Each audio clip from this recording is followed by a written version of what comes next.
아멘. 우리가 5월은 가정의 달이라고 그러죠. 가정의 달 중에 둘이 하나가 된다는 의미에서 21일을 부부의 날로 정하였습니다. 권재도 목사에 의해서 시작된 이 부부의 날은 2024년부터 국가 기념일로 제정이 되었고, 한국 교회에서는 5월 이 셋째 주일을 부부주일로 정하였죠. 국가 기관이든 기독교 기관이든 사회를 지탱하는 근간이 곧 건강한 가정에 있고, 또 건강한 가정은 더 기초적 단위인 부부 간의 행복에서 비롯되어진다는 것을 우리가 잘 알아야 된다는 얘기입니다. 성경을 보면 축복에 관한 두 가지 사실을 알려주죠. 그 첫 번째는 축복의 조건이 있다는 것이고, 두 번째는 축복의 씨앗이 있다는 겁니다. 따라서 하나님을 믿는 사람에게 있어서의 중요한 자세는 그 축복의 조건과 그 씨앗을 발견하는 일이죠. 둘러보면 거의 모든 사람이 자신이 원하는 축복을 얻는 것에 초점을 두지만, 진정한 그리스도인이라면 이미 주신 하나님의 축복을 발견하는 것에 더 집중하려고 해야 하는 것이죠. 맨날 없는 것만 보면서 없는 것이 있기만을 희망하고 살게 되어지면 그것이야말로 희망 고문이에요. 믿음은 생각의 전환에서부터 시작되어집니다. 없는 것과 있는 것 사이에서 그 생각의 전환이 필요하죠. 허구한 날 없는 것만 생각하게 되어지면 인생이 피곤해지고 하나님을 향해서도 원망이 없을 수가 없는 거죠. 그래서 이스라엘 백성이 광야에서 원망하다가 없는 것만 찾다가 다 죽었습니다. 그러나 있는 것을 발견하게 되어지면 그 결과는 감사한 인생이 회복하게 되어지죠. 그게 여호수아와 갈렙의 이야기입니다. 그렇다면 우리가 생각해야 할 것이 있죠. 나에게는 과연 무엇이 있는가? 나에게는 과연 무엇이 있는가 하는 거죠. 이때도 없는 것에 기준을 두고 있는 것을 찾으려고 하면은 내가 무엇이 있는지를 도무지 알지 못하게 되어집니다. 매 순간 나에게 있는 것을 찾는 중에 가장 먼저 찾아야 할 것, 근본적으로 찾아야 할 것, 원초적인 것, 그것은 곧 나에게 하나님이 있다는 것이죠. 오늘 본문을 보면 하나님이 나에게 계시한다는 그 믿음이 얼마나 중요한지를 오늘 이 부부의 가치를 이야기하면서 하나하나 살펴보고자 합니다. 부부의 가치는 우리가 다 헤아릴 수 없을 만큼 많지만은 최종 목표는 행복한 가정을 이루어 나가는 것 아니겠습니까? 우리가 진심으로 행복한 가정을 이루기 위해서는 성경적 원리를 따라야 됩니다. 왜 그렇습니까? 하나님이 우리를 그렇게 지으셨기 때문이에요. 우리는 본문의 말씀뿐만 아니라 성경 전체의 가르침 속에서 부부의 가치가 무엇이고 어떻게 부부로 살아야 할 것인지를 한번 좀 자세히 살펴봐야 됩니다. 그 첫 번째로 부부의 가치는 하나됨에 있습니다. 성경은 가정에 대해서 창세기 2장 24절에 이러므로 남자가 부모를 떠나서 아내와 연합하여 둘이 한 몸을 이룰지로다 라고 했죠. 이 말씀에서 가정의 기초는 부부라는 것을 하나님께서 선포하신 겁니다. 우리가 이게 자꾸 가정에서 깨져요. 그래서 자녀를 낳으면은 이 아내들이 애밖에 몰라요. 남편은 찬밥 신세가 돼버려요. 그래서 부부 사이에 금이 가기 시작하는 겁니다. 이 금이 그냥 한 번 가면 되는데 자꾸 시간이 가면서록 점점점 벌어져 버려가는 거예요. 그럼 가정이 무너져요. 부부의 이 하나됨의 원리는 하나님께서 세운 이 가정의 기초적 원리, 남자가 부모를 떠나서 아내와 연합하여 둘이 한 몸을 이룰지라는 하나됨에 있다는 것을 우리가 명심해야 됩니다. 이 하나됨의 원리는 가정이 존재하는 한 변하지 않는 절대 진리입니다. 둘이 하나가 되고 한 몸이 된다는 이 진리는 삼위가 한 분이신 삼위일체 하나님을 믿을 때 가능한 것이죠. 삼위일체 이 진리 또한 우리의 이성으로는 이해가 되어지지 않고 믿음으로 받아들일 때에 비로소 이해가 되는 것처럼 부부의 관계도 마찬가지죠. 남자와 여자가 합하여 하나가 된다는 것은 신비 중의 신비입니다. 그러나 살다 보면 알게 되어지는 거죠. 우리들의 옛말에 부부 일심동체라는 말이 있잖아요. 사실 이런 부부의 한 몸 된 사상은 철저하게 하나님의 언약에 근거해서 이루어진 것이죠. 하나님께서 하나라고 하셨기 때문에 한 몸이 되는 것이고, 그 언약에 근거하여 혼인함으로 남녀가 부부가 되어 하나가 되어지는 겁니다. 부부의 하나됨은 먼저 육체로 한 몸이 되는 것이고, 생각과 마음이 하나가 되는 것이고, 하나의 목표를 향해서 평생 같이 달려가는 것이죠. 그러니까 부부는 하나됨의 원리를 늘 깨닫고 서로 이해하고 부족한 부분들을 채워주는 그 노력이 필요한 것이죠. 그런데 요사이 가정들은 부부 사이에 심각한 갈등이 있고 한 집안에 살지만은 나누어져 있는 부부, 더 심각하게 되면 깨어지는 가정이 참 많습니다. 2020년도 통계에 따르면 한국의 이혼율은 전체 결혼 건수 중에 40%에 이른다고 합니다. 이는 결혼한 사람들 중 약 4명 중 1명이 이혼을 경험한 셈이죠. 이런 추세는 앞으로 더욱 증가될 것이다 라고 얘기합니다. 그럼 왜 이런 이혼율이 증가하게 될까요? 그건 두 가지 이유를 들 수가 있어요. 하나는 결혼은 하되 가정의 기초가 이기주의로 세워졌기 때문이에요. 두 번째는 결혼은 하였는데 가정을 지키는 이 부부의 도를 알지 못하기 때문에 그래요. 아내가 무엇인지 남편이 무엇인지 모르고 결혼하니까는 서로 싸우고 짖고 볶고 갈라지는 겁니다. 아내와 남편으로 살면서 참으로 중요한 것을 알지 못하면서 살아간다는 거예요. 아내의 중요한 관심은 남편이 나에게 무엇을 하여 주는 것만을 기대한다는 거 있죠. 남편의 중요한 관점도 어디에 있습니까? 아내가 나에게 무엇을 해주는 것만을 기다리고 있다는 거예요. 즉 부부가 서로 상대방에게 무엇을 해주어야 할지를 모르고 그저 내가 받을 것만 생각하고 있는 거죠. 이렇게 부부 사이에 서로 상대에 대해서 요구만을 하니까는 그 요구가 채워지지 않을 때에 충돌이 생기는 겁니다. 그러니 문제가 해결되어지지 않죠. 바울 사도는 하나님께서 만드신 가정에서 하나됨을 유지하는 부부 관계의 원리를 그리스도와 교회와의 관계를 통해 말씀하였죠. 원리는 그 이치를 따르지 않으면 반드시 부작용이 생긴다는 것이 우리가 알아야 된다는 거예요. 하나됨을 유지하는 부부 관계의 말씀은 에베소 5장 22절부터 25절까지 얘기합니다. 남편과 아내가 하나된 부부 관계를 유지할 수 있는 방법이 서로 다르다는 거예요. 아내는 남편을 주께 복종하듯 복종으로 사랑해야 하고, 남편은 아내 사랑하기를 주님께서 교회를 사랑하듯이 사랑해야 한다는 말씀이죠. 예수님은 왜 아내에게 남편에게 복종하라고 말씀하셨을까요? 여자를 지으실 때는 돕는 배필로 지으셨기 때문에 그렇죠. 남편을 가장 잘 도울 수 있는 방법이 아내의 복종이기 때문에 그렇습니다. 남편에게 복종하라라는 이 말씀은 남편이 멋있고 좋은 점이 많이 보일 때, 나에게 잘할 때만 실천하라는 말이 아니죠. 그때는 누구든지 다 그렇게 살아요. 그러나 한 집에 살다 보면 남편의 모습이 복종의 대상이 아닐 때가 많아요.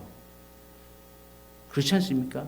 도저히 복종할 수 없는 순간이 많이 있죠. 이럴 때 아내가 기억해야 할 것은 남편이 이런저런 모습을 생각하면 절대로 전 남편의 뜻에 따를 수가 없는 거예요. 저렇게 하면 망할 것 같아요. 저렇게 살면 안 될 것 같아요. 근데 그게 여자의 눈에는 보이는데 남자의 눈에는 안 보여요. 그러니까 여자들이 잔소리가 많아지는 거예요. 계속적으로 안 된다 막 하는 거, 그거 되는 거죠.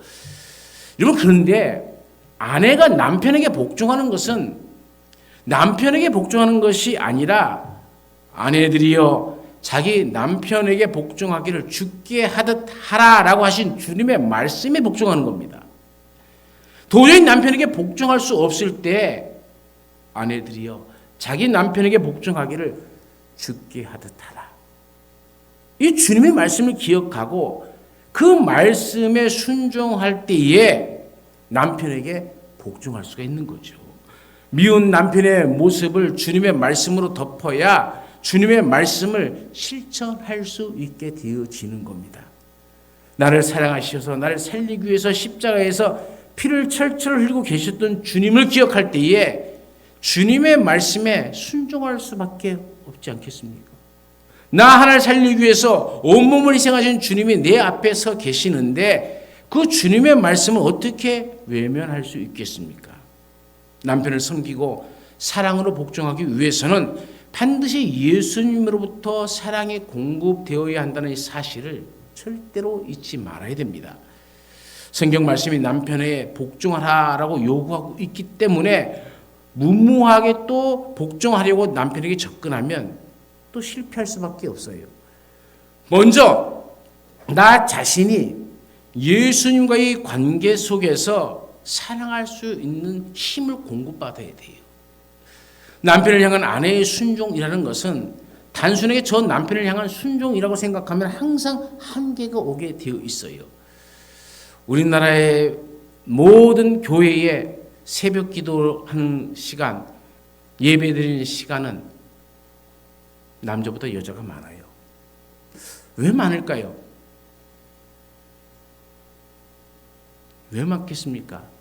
특히 여성들에게는 기도하는 힘을 하나님께서 주신 것 같아요. 남자들은 무릎 꿇고 기도하려면 10분을 하기가 참 힘들어요. 그러나 여자들은 뭐 다른 사람 모르겠어요. 저희 어머니를 봤을 때는 1시간이고 2시간이고 무릎 꿇고 앉아 기도하는 모습을 보면은 저는 어렸을 때 그 모습을 보면서 어머니에게는 아내일지도 모르지만 한 남편의 아내이는 분명하죠. 그렇게 기도할 수 있는 것. 저는 저희 아버지가 참 어머니를 많이 속을 썩였기 때문에 그런 생각이 들었어요. 우리 어머니의 힘은 하나님으로부터 나온다. 그러지 않고서는 어떻게 저렇게 기도할 수 있을까?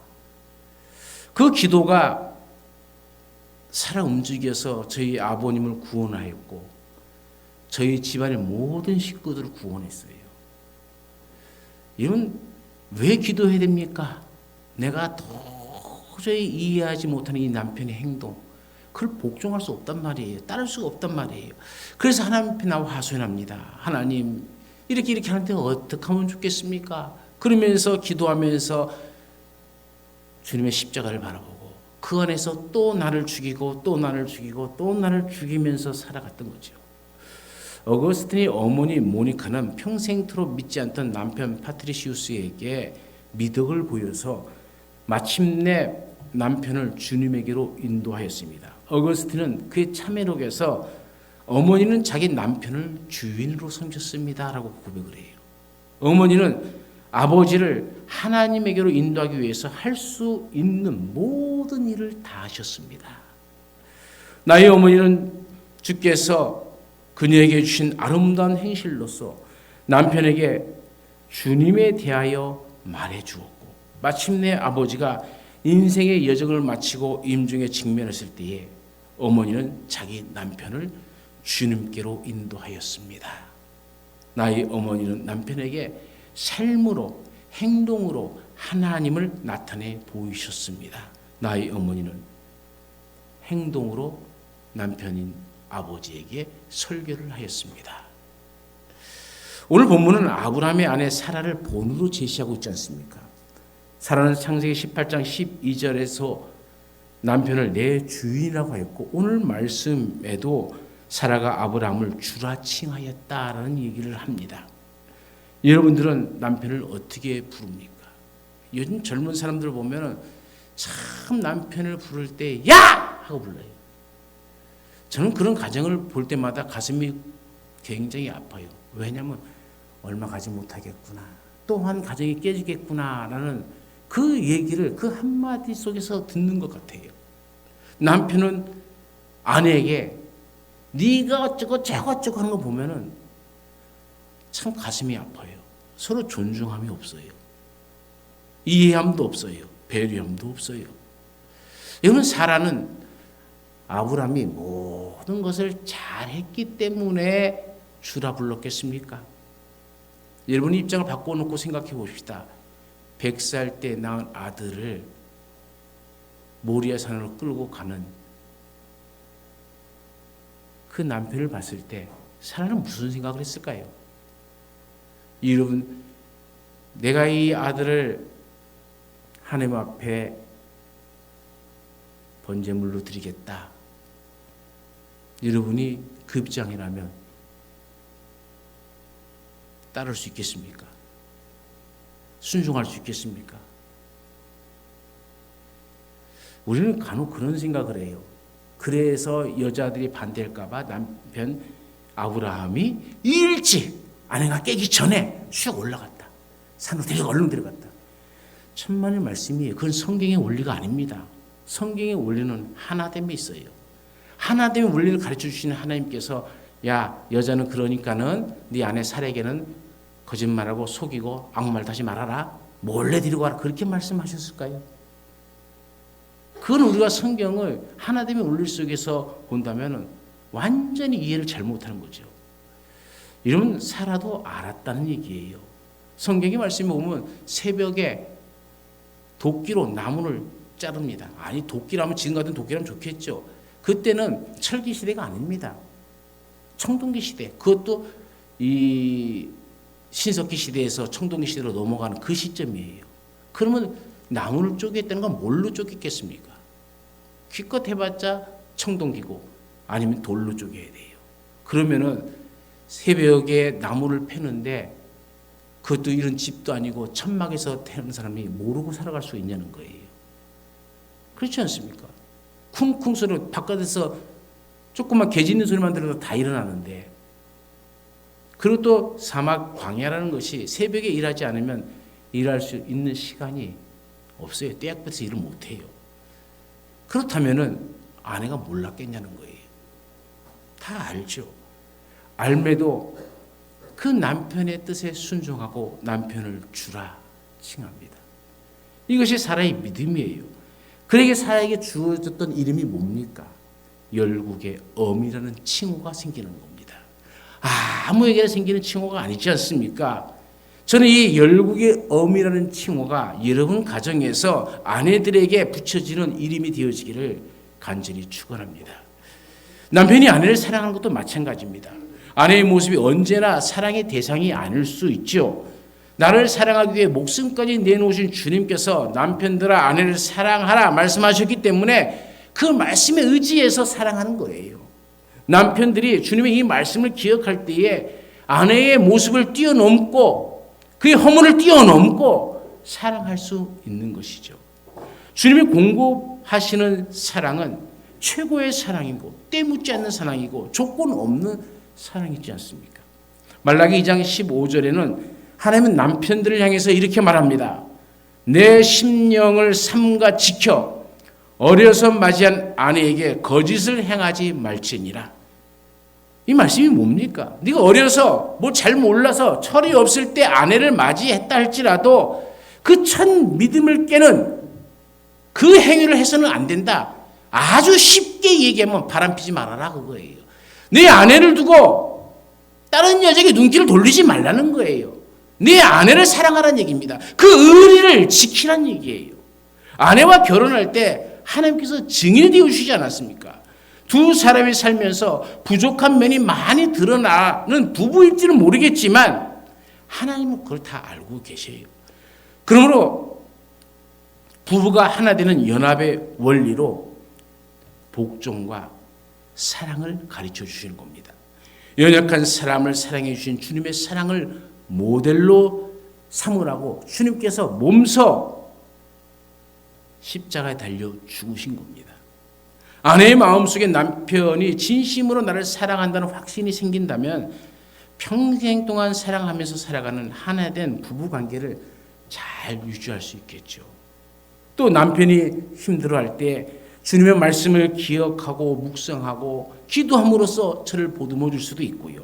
또 내 아내가 나를 필요로 하고 나의 따뜻한 말 한마디를 필요할 때에 남편들은 주님의 말씀을 기억하고 아내를 보면서 따뜻한 말과 함께 아내를 더 사랑할 수 있는 것 아니겠습니까?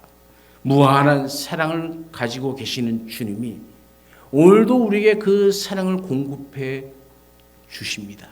그 사랑을 받는 비결은 기도입니다. 부부가 서로 기도하는 가정은 든든히 세워나가는 가정이죠.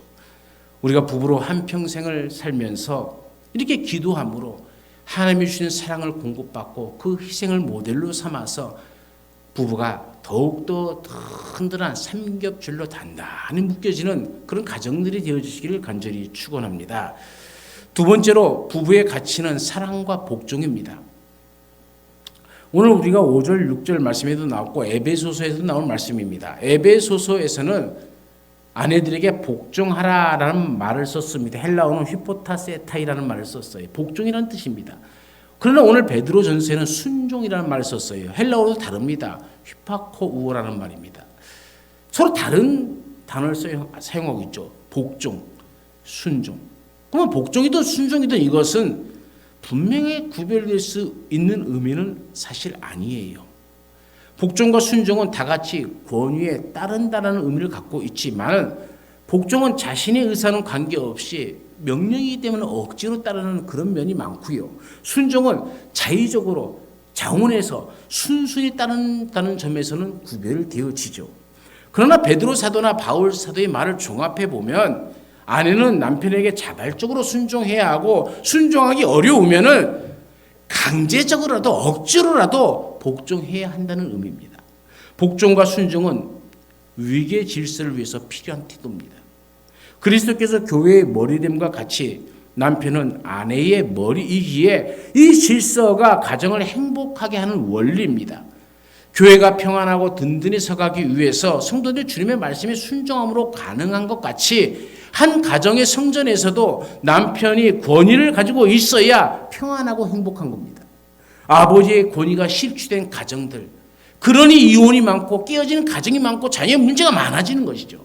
목사의 권위가 사라진 교회, 그러니까 교회마다 시끄럽고 말이 많아지는 겁니다. 선생님의 권위가 무너진 학교, 그러니까 학교에서 매일매일 학부모들이 찾아가서 선생님을 아예 보는 앞에서 무시하고, 그러니 교육이 엉망이 되어져 버린 것이죠.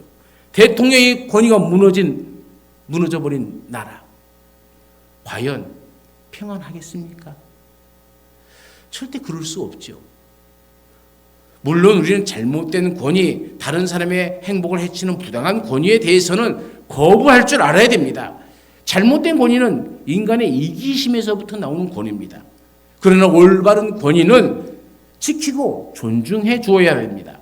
특별히 남편에 대한 아내의 권위는 더욱 존중되어야만 합니다. 성경은 이렇게 말하죠. 로마서 13장 1절에 각 사람은 위에 있는 권세에게 복종하라. 권세는 하나님으로부터 나지 않음이 없나니 모든 권세는 다 하나님께서 정하신 바라. 나라나 국가나 가정이나 교회나 모든 권세는 하나님께서 주어진 겁니다. 남편이 아내에 대한 권위는 하나님이 세우신 권위입니다. 하나님으로부터 나온 권위입니다. 권위를 인정해주면 권위자는 반드시 보호해주고 모든 책임을 지게 되어 있습니다. 가정에서의 남편은 마치 울타리 같은 존재입니다.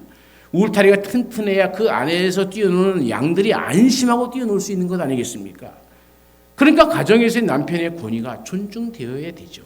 그 권위가 올바르게 행사될 때에 비로소 그 가정은 행복한 가정이 되는 겁니다. 쉽습니까? 어렵습니까? 아내들이요, 남편의 권위를 인정해 주는 것이 쉬워요? 어려워요? 사실 간단한 겁니다. 모든 것을 내가 결정하지 않으면 돼요. 모든 것을 결정권을 남편에게 주면 돼요.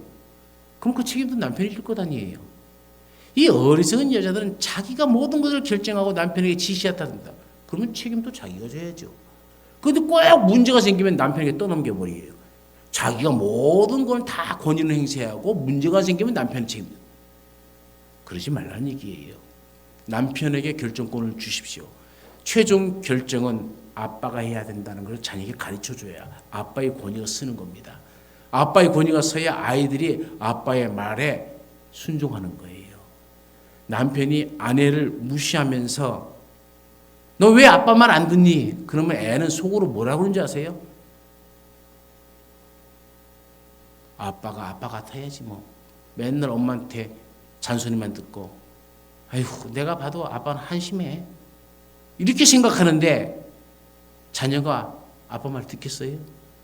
내가 한심하고도 생각하는데 자녀의 마음속에 아빠가 존경하는 마음이 있어야 자녀들이 그 아버지 말씀에 순종하는 것 아니겠습니까? 오늘 본문 5절 이하에서는 남편들에게 주는 교훈이 있어요. 남편들아 아내 사랑하기를 그리스도께서 교회를 사랑하시고 그 교회를 위하여 자신을 주신 같이 하라. 이게 에베소서에 나오는 말씀입니다. 남편에게 아내에게 남편에 대한 복종이 요구된다면 남편에게는 아내에 대한 사랑과 헌신이 요구되는 겁니다.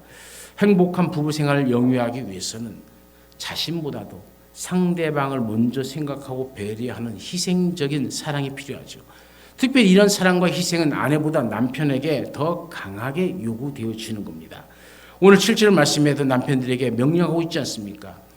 남편들아 이와 같이 지식을 따라 너희 아내와 동거하고 그를 더 연약한 그릇이요 또 생명의 은혜를 함께 이어받을 자로 알아 귀히 여기라. 이는 너희 기도가 막히지 아니하게 하려 함이라. 부부간의 갈등이 일으킨 대부분의 원인들은 자기 중심적인 태도에서 나오는 것이죠. 남편은 아내를 사랑하고 아내를 위해서 자신을 헌신적으로 내주어야 하는 겁니다.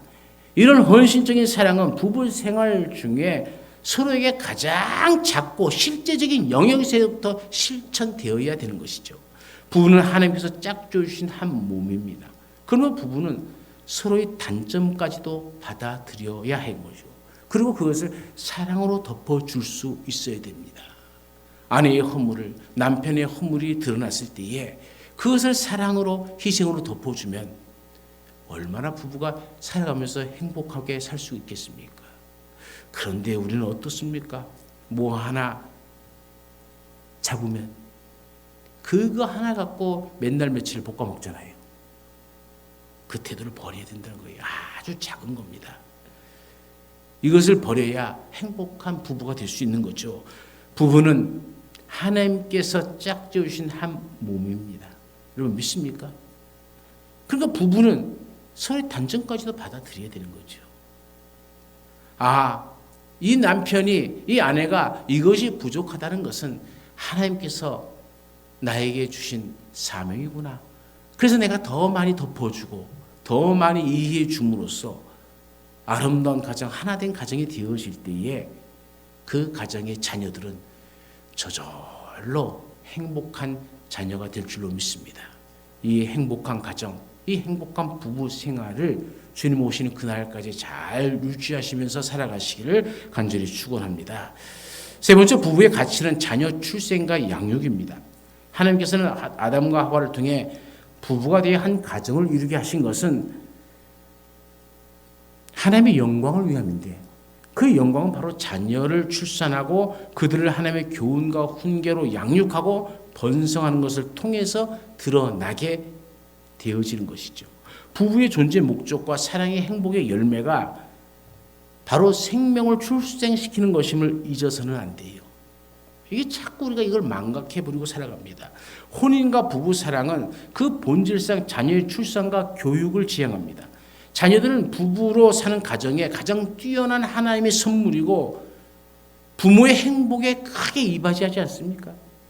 아담이 혼자 있는 것이 좋지 않다라고 성경은 말했어요. 여자로 만드신 하나님께서 친히 하나님의 창조 활동에 인간이 특별히 참여시키고자 바라시어서 남자와 여자에게 복을 주시며 하신 말씀이 뭡니까? 생육하고 번성하여 땅에 충만하라 한 거예요. 가만히 생각해 보세요. 천지를 창조하신 하나님께서 굳이 뭐 생육하고 번성하라 땅에 충만하라 할 필요 없이 다 만들어 놓으시면 되잖아요. 그런데 하나님 그게 다 만들어 놓으시지 않았어요. 자식을 낳고 번성하라. 이게 뭡니까? 인간의 번성만큼 이 창조의 역사, 그것은 하나님께서 인간에게 주신 창조의 역사를 인간에게 맡기신 거예요. 그렇다면 결혼은 바로 이 하나님의 창조의 역사 속에 같이 포함되어지는 일이죠.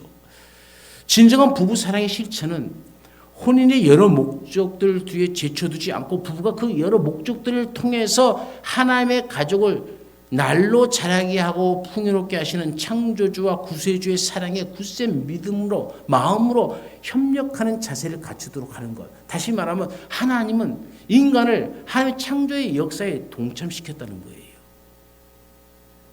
그게 가정입니다. 가정 공동체 역시 이런 입장을 천명하고 있죠. 그래서 가정의 기본 임무는 생명에 봉사하는 것이고 창조주의 축복을 역사 안에서 실천해 나가는 것이고 출산을 통해서 하나님의 형상을 사람에게서 사람에게로 전달하는 것입니다. 결국 혼을 통해 실현하는 성은 부부 행위를 통해 자녀에게로 태어나며 자녀의 성은 또 여기서 성은 완전한 의미를 지니게 되어지는 것이고 남자와 여자를 새로운 인간에게 생명을 전달하는 하나님의 협력자가 되어지는 겁니다. 자녀를 낳고 기르는 가운데 부부는 자신들만의 행복을 추구하는 부부 중심의 삶에서 벗어나서 더 넓은 세상, 더 많은 사람을 체험하고 하나님께서 주시는 위로와 진정한 행복을 누릴 수 있게 되어지는 거죠. 오늘 타락한 세상은 부부의 즐거움과 행복을 위해서 자녀들을 낳는 고유한 책임을 회피하고 있기 때문에 행복한 사회가 되는 것이 아니라 점점 불행해지고 있는 겁니다. 우리는 우리 가정에 하나님을 먼저 모시기 이전에 모셔야 되는데 우리는 그 자리에다가 물질이라는 것을 두었습니다. 세상에 명예라는 것을 두었습니다. 세상에 권력이라는 것을 두었습니다. 그래서 사람들은 권력만 있으면 명예만 있으면 돈만 있으면 행복하게 살 줄 알아요. 그러나 여러분 그것이 다 주어진들 그것을 다 누려본 솔로몬이 한 말이 무엇입니까? 헛되고 헛되며 헛되고 헛되도도 아닙니까?